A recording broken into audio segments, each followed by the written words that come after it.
D'échange actuellement en République démocratique du Congo. Qu'en est-il de l'évolution du marché interbancaire au début de cette année 2026? Mesdames, Messieurs, restez avec nous. Toutes ces questions trouveront des réponses au cours de cette édition. Bienvenue à tous et à toutes. Tout de suite, les nouvelles en bref. Le gouvernement de la République démocratique du Congo a mobilisé plus de 50 millions de dollars américains sur le marché financier local à l'issue d'une adjudication d'obligations du Trésor libellé en devises organisée le 3 mars 2026. L'opération confirme l'intérêt soutenu des investisseurs pour le titre public émis en dollars américains. C'est un communiqué du ministère des Finances de la République démocratique du Congo. L'État congolais est parvenu à lever précisément 50,32 millions de dollars américains, soit un montant légèrement supérieur à l'objectif initial fixé à 50 millions de dollars américains. Plus de détails sur Zoom-Planet. La monnaie nationale de la République démocratique du Congo, le franc congolais, poursuit sa tendance à la dépréciation sur le marché d'échange au cours des derniers jours, selon les données officielles publiées par la Banque centrale du Congo. D'après les informations actualisées par l'Institut d'émission, le taux de change indicatif s'est établi à 2273 francs congolais pour $1 américain ce jeudi 5 mars 2026. Ces niveaux confirment la pression persistante qui s'exerce sous la monnaie nationale dans un contexte marqué par de fluctuations régulières sur le marché de change. Plus de détails sur Zoom-Planet. À quelques jours de la rentrée parlementaire, l'Assemblée nationale affine son programme de travail. Le rapporteur de la Chambre basse, le professeur Jack Njoli, a présenté les principales résolutions issues de la réunion stratégique tenue le 4 mars 2026, consacrée à la préparation de la session ordinaire prévue le 15 mars 2026. Cette session s'annonce particulièrement dense. Près de 80 initiatives législatives sont déjà inscrites à l'ordre du jour. Elles seront examinées parallèlement à plusieurs activités de contrôle parlementaire et d'évaluation de l'action publique au cœur de prérogatives constitutionnelles de l'Assemblée nationale. Piste de détail, Zoom-Planet. Saisi pour avis en matière d'interprétation des textes réglementaires, le Conseil d'État a rappelé que la réglementation de sous-traitance relève conformément au cadre légal en vigueur de leurs compétences du ministère de PME exercées à travers l'autorité de régulation de la sous-traitance dans le secteur privé. Dans un esprit de cohérence de l'action gouvernementale, la haute juridiction recommande une meilleure harmonisation des interventions de différents ministères concernés afin de préserver la clarté de compétences institutionnelles et l'efficacité de politiques publiques. Cette clarification renforce les efforts engagés par le gouvernement pour structurer la sous-traitance nationale et favoriser l'émergence d'une classe moyenne forte, conformément à la vision du chef de l'État, Félix Tshisekedi Tshilombo. Plus de détails sur Zoom-Planet. C'était un réel plaisir de vous savoir nombreux devant vos postes téléviseurs pour nous suivre. Prenons les chiffres clés présentés par Judith Unamaka. Évolution du marché interbancaire en début de cette année 2026. C'est donc les sujets de sa rubrique. Retrouvons Judith Unamaka après ceci.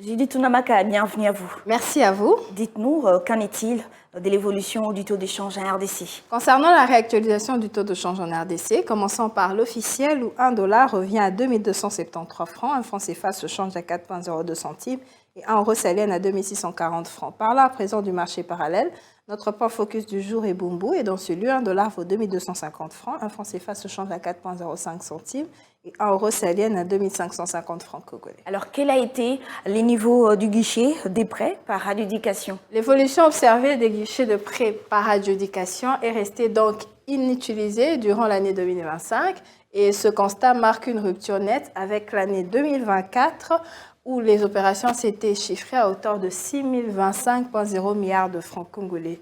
Et un détail aussi important à savoir sur le niveau du guichet de prêts marginal qui est resté inactif depuis le début de l'année 2026 alors qu'il avait enregistré un volume mensuel de 200,0 milliards de francs congolais en novembre 2025 pour l'ensemble de l'année 2025.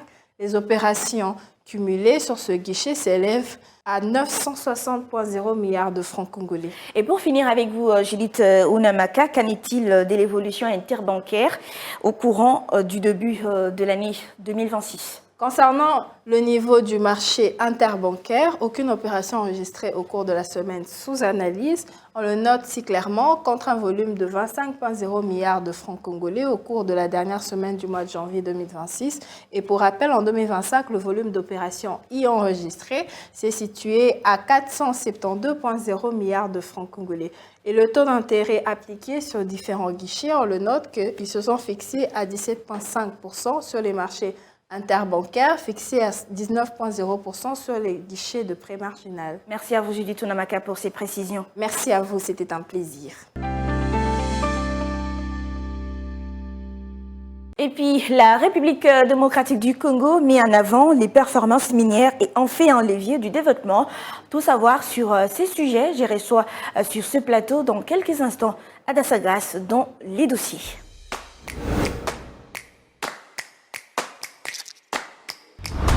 Bienvenue à vous, Adassa Grace. Merci. Alors, que devons-nous comprendre de la République démocratique du Congo qui met en avant les performances minières et décide d'en faire un levier du développement durable? Voilà, pour la petite histoire, c'était lors du plus grand rendez-vous mondial du secteur minier dénommé Prospertors Developers Association au Canada, PDAC 2026, que la République démocratique du Congo a porté haut sa vision industrielle tout en mettant un accent particulier sur les performances minières lors du Spotlight or du RC.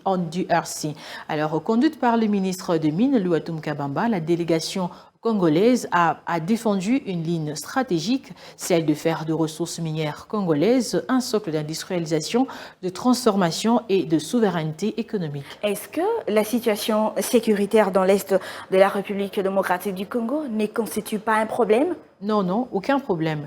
Malgré un contexte sécuritaire tendu dans la partie est de la République démocratique du Congo, comme vous l'avez mentionné tout à l'heure, les indicateurs restent robustes. Et ces indicateurs robustes, déjà la République démocratique du Congo dépasse le 3 millions de tonnes de cuivre produits chaque année, consolidant son rang parmi les plus grands producteurs mondiaux. Et sur le marché du cobalt, métal stratégique pour le batterie et la transition énergétique, le cours a fortement progressé, passant de 20 000 à 55 000 $ la tonne. Pour Kinshasa, l'enjeu n'est plus question d'extraire seulement, il s'agit de capter maintenant davantage de valeur sur les territoires nationaux et plusieurs projets structurants ont été également détaillés. Dans le Tanganyika, une première production de lithium est annoncée dès le deuxième trimestre de l'année 2026, positionnant le pays sur un autre minerai clé de chaîne des valeurs électriques.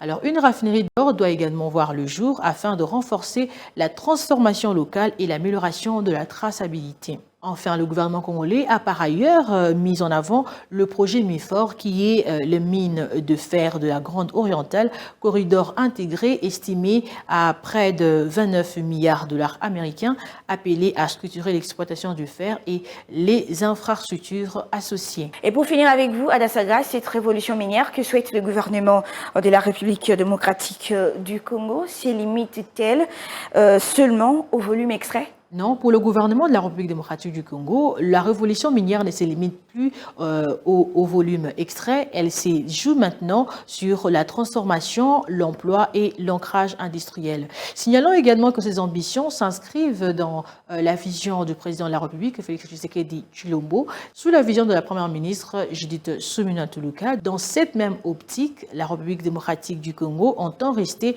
un acteur central de la transition énergétique mondiale tout en rééquilibrant la chaîne des valeurs en faveur du développement national. Et pour finir, retenons que les autorités congolaises assurent poursuivre de réformes axées sur la bonne gouvernance, la transparence, la sécurisation des investissements, la stabilisation fiscale et la digitalisation du cadastre minier. Et déjà, les zones économiques spéciales font également partie de leviers destinés à attirer de partenaires industriels. Merci à vous, Adassa Grace, pour ces détails. Merci. Suivez-moi tout le jour à travers Zoom Wednesday sur Zoom Eco Live. Abonnez-vous sur notre chaîne YouTube. Zoom Eco Live, la référence de l'actualité économique en RDC. Mesdames, Messieurs, je vous laisse suivre à présent Naomi Kondé dans sa rubrique Zoom Wednesday.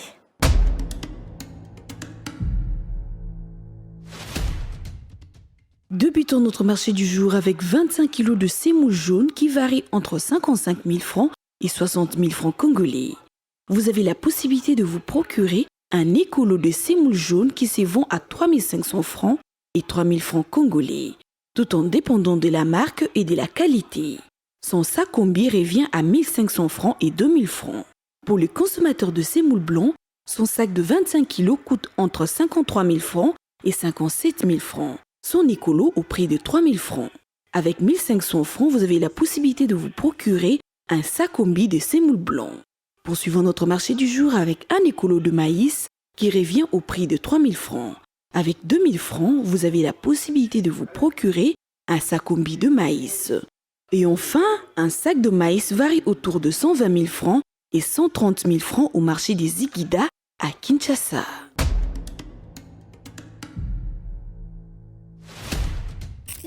Les rendez-vous économiques, c'est dans l'agenda sur Zoom Eco Live. Abonnez-vous sur notre chaîne YouTube. Zoom Eco Live, la référence de l'actualité économique en RDC. Quelles sont les grandes rencontres économiques de la semaine? La réponse, c'est tout de suite dans Agenda. Les rendez-vous économiques. La Chambre du commerce et d'industrie franco-congolaise prépare un petit déjeuner sur le leadership et pouvoir. Le vendredi 6 mars 2026, au siège de la CCIFC Kinshasa, de 9h à 11h. Toujours avec la Chambre du commerce et d'industrie franco-congolaise qui prépare cette fois-ci une nouvelle session de formation After Work. Le 10 mars prochain, sous les thèmes l'accélération de la transformation digitale et la sécurisation des actifs. Et enfin, le forum économique de la province du Kasaï oriental, dénommé FEPCO, se déroulera dans cette même province du 12 au 13 mars 2026, sous les thèmes aussi particuliers du minier à l'agro-industrie, une transition économique nécessaire pour un développement durable et résilient du Kasaï oriental. Merci de nous avoir suivis. Au revoir.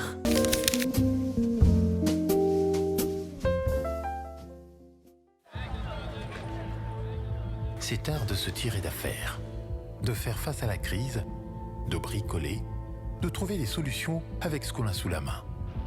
Un art dans lequel les Congolais ont développé un savoir-faire particulier. Article 15. Débrouillez-vous pour vivre. Voilà, suivez ensemble avec moi article 15 réalisé par Junior Bolamba et Narzel et Coco.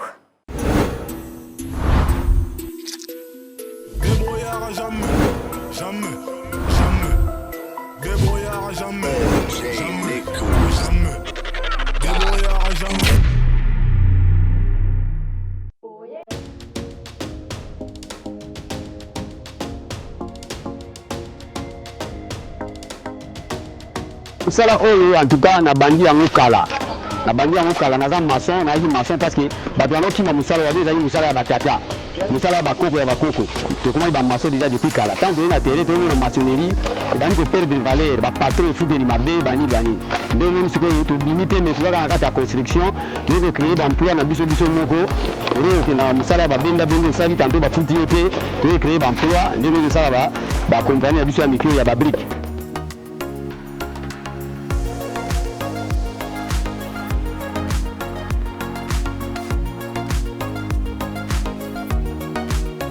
L'avantage était belé. Na bandi yango il n'y a pas longtemps. Je suis presque une année déjà depuis la bandi yango. C'était le 1er août l'année passée. Le 1er août on a ça une année. Donc il y a un avantage il y a une musique de la télévision. Nous sommes des Africains. Donc on a des sangs beauté. Mais moi l'avantage est là.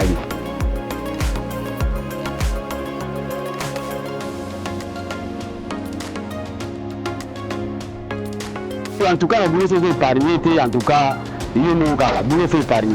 Et ça, boulot très bien. Boulot à l'âme calme, donc l'épargnation est à la gare. Épargne.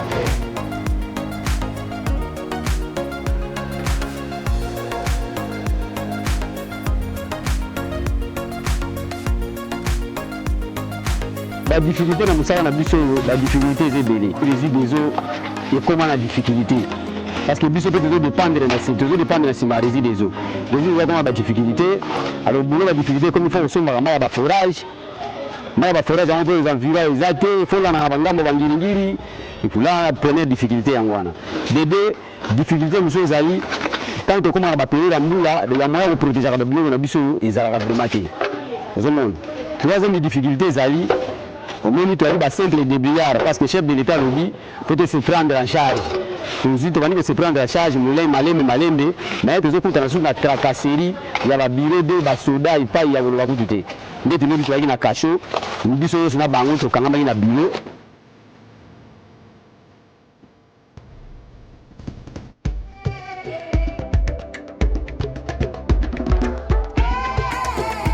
Ça appelle la jeune oyo qui ne bunda ka bakuluna oyo ne melaka diamba babonde bulo yango oyo na misala nyonso maboko na monde technique misala eza na facilité okoko boya yango penza te eza misala maçonnerie autre salon parce que nous sommes na ba garage avant bana musala il faut pesa ba droit kazia masanga ntaba $100 okena manémiserie ba domaine belé ya technique mais biso na kata maçonnerie oyo na yo lelo to conditionnera penza te.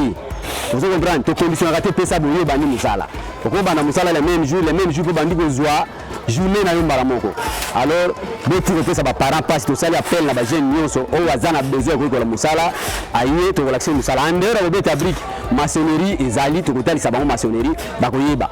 Parce que baza na misala ba ko sala lobe ko sunga bango vraiment porte à ouvert misala ezali oye o sala moi ba département ebele ba toka mai bazali ozo abonye ko tele misala brique basi ba beti ko beta pe donc vraiment moi misala ezali mutako yawa a ozanga pour classe a ozanga misala te.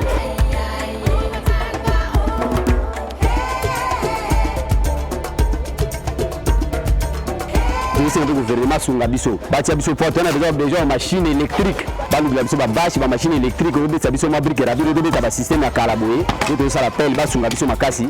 Vraiment il va gito ba trop.